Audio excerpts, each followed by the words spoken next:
南投县府要伫咧民间乡去焚化炉换进中华婚林的变改。今仔日环团甲自救会着举行记者会，即个南投县府拢无去共款受到焚化炉空污影响的中华热水来举办说明会。因为民间乡的民众嘛跳出来反对去焚化炉。南投县府表示讲，伊会斟酌参考各方的意见。 反对民间焚化炉！反对民间焚化炉！大声喊口号，希望各界注意到南投县政府要伫民间乡去焚化炉的议题，因为焚化炉的场址挖近中华婚林边境，民间乡民甲团团伫中华立委单数我的陪伴举行记者会。即日南投县政府敢若伫民间乡办10场说明会，煞无去共款叫焚化炉空气污染影响的中华热水办说明会，实在不应该。彰化承受太多的空气的污染物了，真的不应该再这样子。而且我们真的努力的做回收。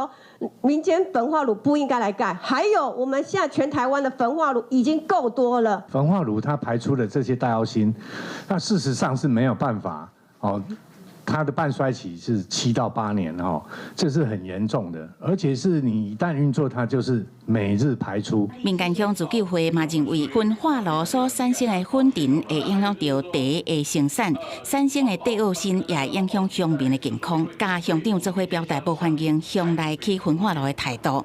对这代志，环境部甲县政府嘛做出回应。是不是可以由他们自己审哈？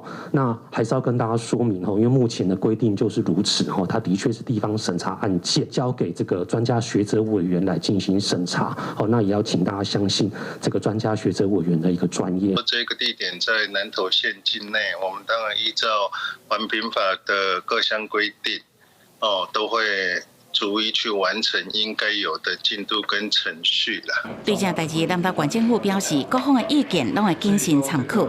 环境部是表示，因为地方政府设置焚化炉，属有地方自治的事项，会鼓励开发单位加办说明会。公视新闻采访报道。